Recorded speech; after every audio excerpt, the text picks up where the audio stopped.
Salut tout le monde!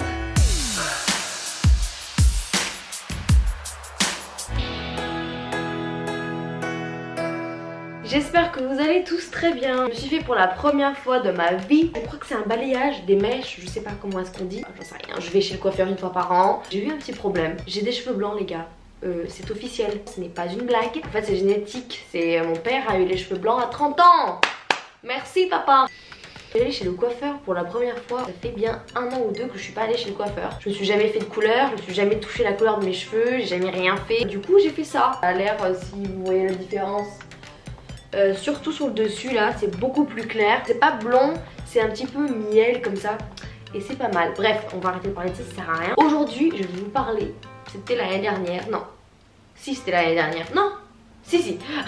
Je sais même pas comment je vais appeler cette vidéo là. J'ai pas été en couple avec lui, heureusement, mais j'ai eu un petit truc avec. J'ai commencé une espèce de petite relation avec un gars qui, ma foi, avait quelques petits problèmes. Je me suis vue tomber dans une relation complètement toxique. Rapidement, une petite intro avant de commencer.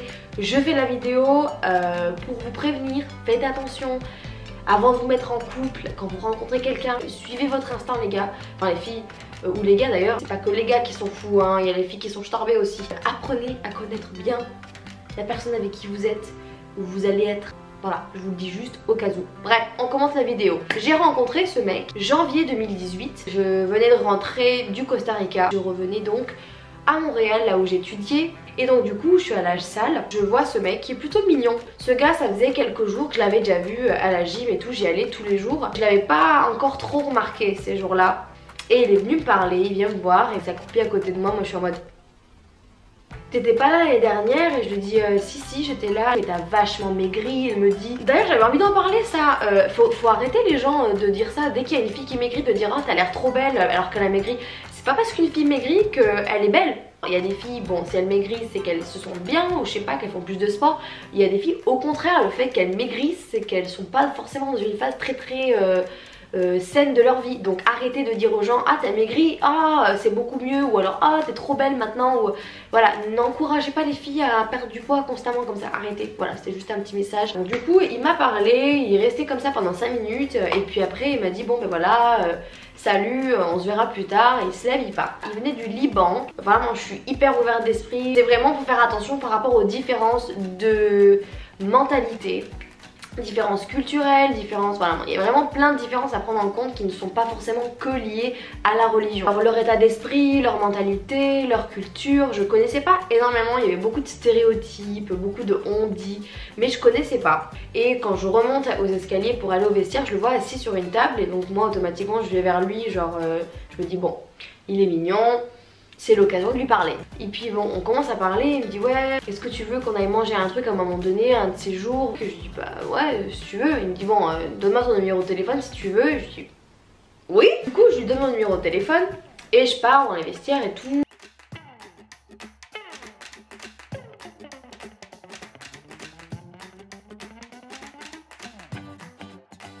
Et je reviens à la maison, il m'invite au restaurant. Du coup on va à un restaurant et puis on passe une soirée. C'était pas mal, c'était bien, on a beaucoup discuté et tout ça. On s'est pas embrassé ni rien. Et on continue en fait entre temps à s'envoyer des messages et tout ça. Et en fait lui il était un peu plus vieux que moi, 25 ans je crois, et il venait de terminer son master je crois. Je le sens très papa et protecteur comme ça. Et moi je sais pas vous comment vous êtes, mais moi j'ai tellement du mal avec les gars qui en font trop comme ça, qui m'engueulent quand je mets pas un manteau. Ok, on va se calmer. Et tout de suite en fait il parle de relations, il me parle de couple, il me parle de ci, de ça, de copines, de mariage, d'enfants, de famille. Lui il voulait avoir des enfants à 30 ans, il avait déjà 25 ans. Moi j'étais comme ok j'ai 20 ans, je me vois pas avoir des gosses à 25 ans. Pas du tout, beaucoup trop rapidement. Moi j'étais genre calme-toi, mais je jouais le jeu, c'est à dire que moi aussi j'ai fait la conne dans l'histoire. S'il y a bien un truc que j'ai à me reprocher dans cette histoire là, c'est que j'ai pas été assez claire. Il vaut mieux être trop claire, voire trop directe, sans être méchant et irrespectueuse. Et j'ai jamais vraiment pris le temps de lui dire calme-toi mon pote quoi. Il me disait ouais moi je cherche la femme de ma vie. Donc c'est là que j'aurais dû me dire peut-être pas Mag, fais pas ça. Et en fait c'est que au deuxième ou troisième date qu'on a eu que là je me suis dit wow, le gars était complètement homophobe. Il me dit à un moment donné genre ah non les gars non j'ai pas de soucis avec eux mais je veux juste pas qu'ils m'approchent. Bah alors t'as clairement un souci avec eux quoi, parce que là moi c'était à moi de dire ok c'est pas mon avis, je devrais partir. Je l'ai pas fait parce que ça m'intriguait. Ça m'a intriguée et puis encore une fois il était très habile, il savait très bien comment convaincre et c'est pas le seul truc qui m'avait un peu alarmée. Une troisième fois qu'on se voyait au restaurant je crois, on est passé genre 2 heures à parler du divorce, du mariage, des enfants, de l'avenir. On est bien d'accord, on était à la 3e date, c'est beaucoup trop tôt. N'importe quoi. Donc du coup bon, et puis tout de suite il me fout un peu la pression. On est genre à la 4e semaine donc ça fait 1 mois qu'on se voit. Et moi je lui avais dit ouais moi je veux vraiment prendre, voilà, y aller mollo. Moi je sors d'une relation difficile, j'ai envie de prendre mon temps. Au bout de quelques semaines je pense que ça peut peut-être se déclencher et voilà c'est un truc qui va venir naturellement. Et le gars il me demande ouais donne-moi une date. Bah le 25 février à 18h30 je te dis ça quoi. Non en fait je peux pas donner une date en fait. C'est un truc que tu sens en fait, c'est pas un truc que tu peux prévoir. Je me rends compte très rapidement que le gars est très macho. Il acceptait pas que j'ai une opinion.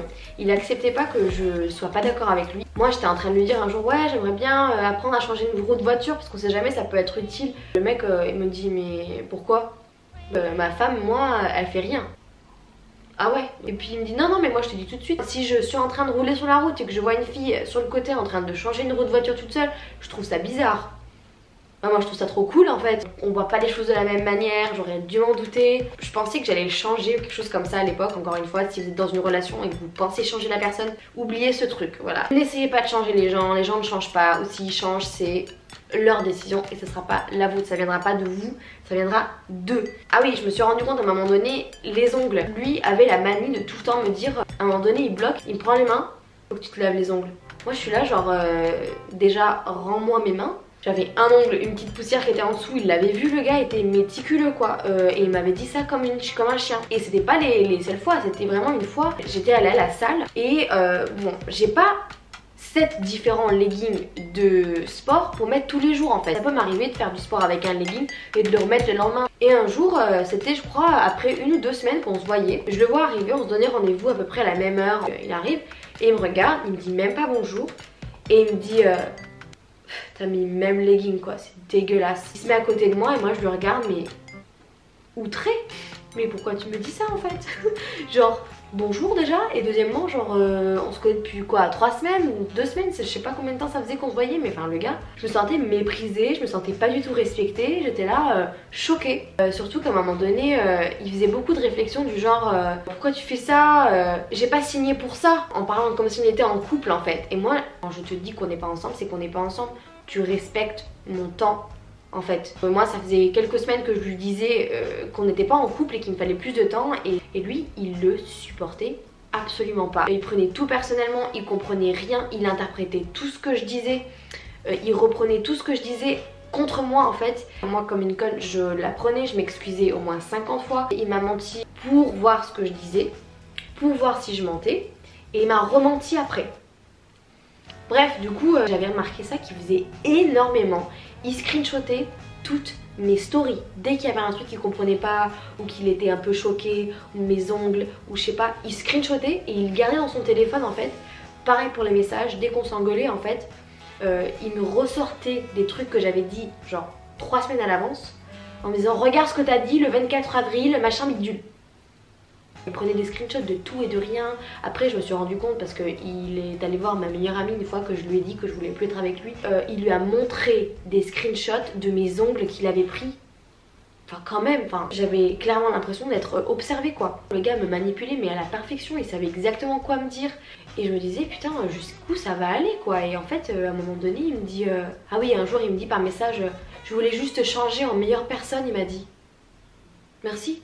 Tu es Dieu peut-être? Il me disait à un moment donné, il m'a dit t'inquiète pas, un jour tu seras comme moi, t'inquiète pas, un jour t'arriveras à mon niveau. Voilà, je rentrais dans une relation pas du tout saine quoi. Il y avait des trucs, des attitudes hyper bizarres, du genre à un moment donné, je vais à la pharmacie pour prendre, c'était de la protéine en poudre que je voulais prendre. Je suis allée avec lui parce qu'il voulait venir avec moi, il me dit je vais venir avec toi. Je dis ok, je suis assez grande, je peux y aller mais d'accord. Du coup je viens avec lui, enfin il vient avec moi à la pharmacie. Je vais au comptoir pour demander à la dame mon renseignement, je voulais demander mon truc. Au moment où j'y vais, il m'arrête, il fait comme ça, il me pousse, puis il me fait laisse-moi demander. Et il commence à demander à la dame du comptoir et moi je suis là. J'ai 5 ans et demi, ça y est, je suis sa fille en fait. Le gars voulait faire tout à ma place, il voulait que je fasse rien toute seule, pas d'indépendance. Il voulait pas que je sois genre épanouie, autonome, indépendante. Non, non, non, c'était vraiment tout l'inverse. Si, jamais tranquille quoi, il voulait tout le temps faire son sport avec moi, il voulait toujours m'aider. Enfin, au jour d'aujourd'hui, on me fait ça, mais moi je dis, mais mec, qu'est-ce que tu fais? Mais qu'est-ce que tu fais? J'avais perdu du poids, j'étais pas épanouie en fin de compte. Enfin en tous les cas, tout ça pour dire que arrivé en fin avril, j'étais en train de déménager, donc je suis allée chez une amie pendant 10 jours et ça m'a fait énormément de bien. J'ai passé ces 10 jours là complètement seule avec elle. Lui m'envoyait des messages du genre quand est-ce que tu vas me dire qu'on est ensemble et tout ça, faut que tu me dises et tout ça. Et puis il savait que je partais en mai pour chez mon père. Je crois qu'un jour j'ai essayé de lui dire que je voulais pas. Il m'a sorti un truc, j'ai halluciné. C'était genre 2 semaines avant de terminer les choses. J'étais dans un café et puis il vient me voir. Et on était donc dans ce café et j'étais en train de lui expliquer que voilà moi j'avais beaucoup de mal parce que je ne pouvais pas lui donner une réponse pour être ensemble, oui ou non maintenant, parce qu'il me fallait plus de temps. Vous justifiez jamais. Si vous voyez que vous êtes dans une relation et que vous passez plus de temps à vous justifier qu'à vous comprendre, ça sent vraiment pas bon. Donc du coup, voilà. Et là c'est là que ça a un peu pété, je me souviens, un gros drame, je sais pas ce qui s'est passé. Et là il me sort, il me dit ouais, tu m'as menti. Je lui dis quoi, je t'ai menti? Et là il me sort, il me dit le 12 février, on était en avril, hein, sur Instagram, ma soeur a pris un screenshot de ton compte Instagram. Déjà le truc. Quoi?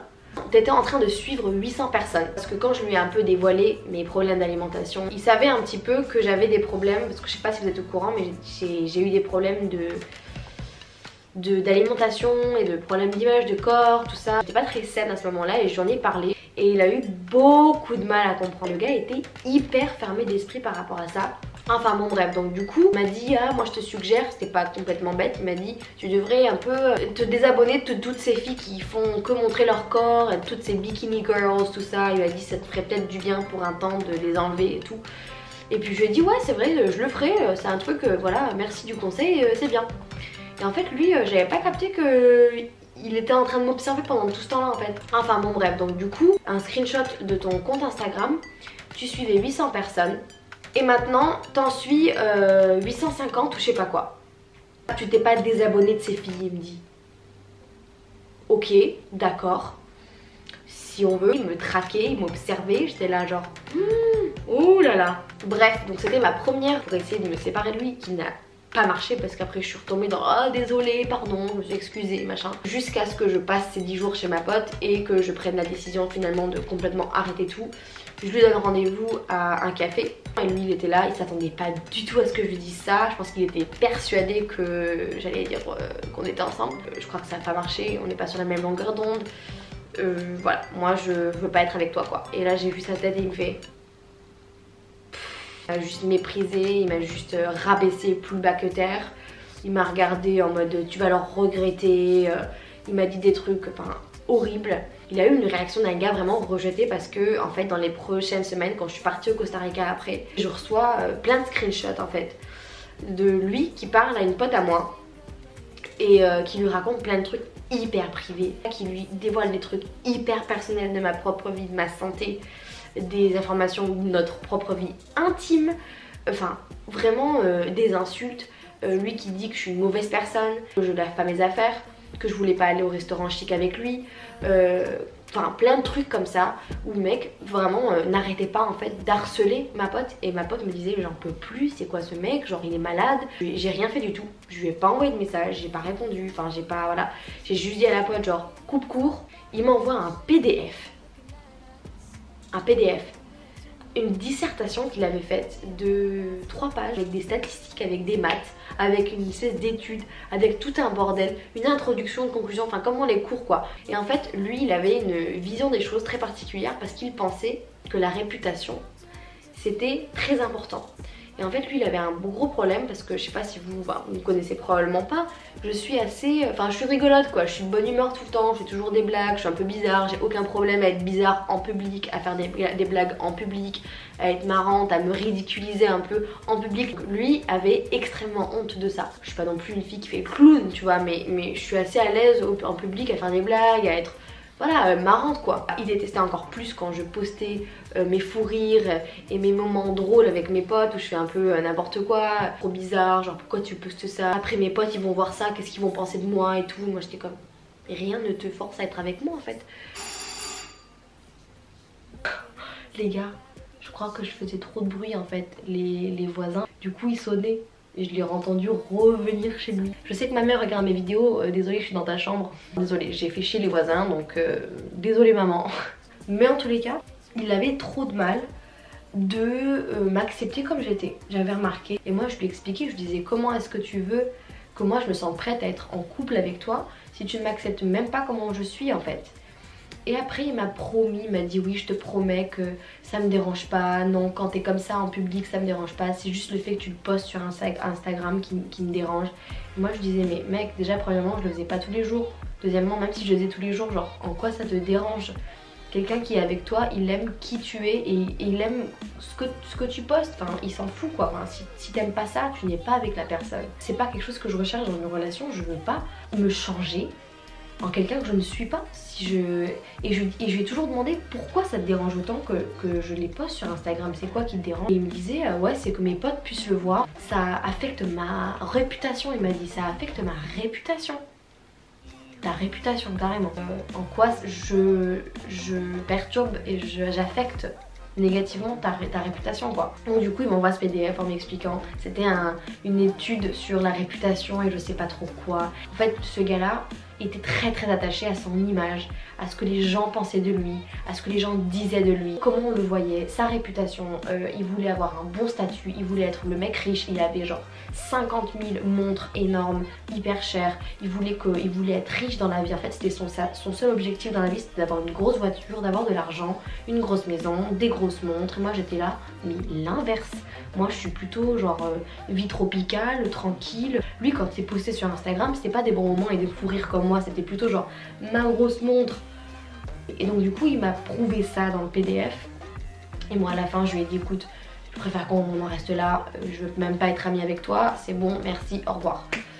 Donc voilà, enfin bref, tout ça pour vous dire que cette personne là maintenant, après ce fameux PDF que je lui ai dit que je voulais plus parler de, enfin je voulais plus entendre parler de lui, cette personne parle toujours de moi maintenant au jour d'aujourd'hui, après plus d'1 an. Avant que ma batterie meure, je vais donc terminer la vidéo. J'espère que cette petite, je pense que ça va être une longue vidéo, désolée si c'était une longue vidéo. Merci si tu es resté. Désolée, mon appareil photo, enfin ma batterie était morte donc du coup j'ai dû attendre qu'elle charge un petit peu plus. Mais en tous les cas, n'oubliez pas de vous abonner, ça me fait énormément plaisir, ça me motive beaucoup. J'espère que cette petite story time vous aura aidé à faire attention avec qui vous vous rencontrez. Faites gaffe de ne pas rentrer dans des relations toxiques.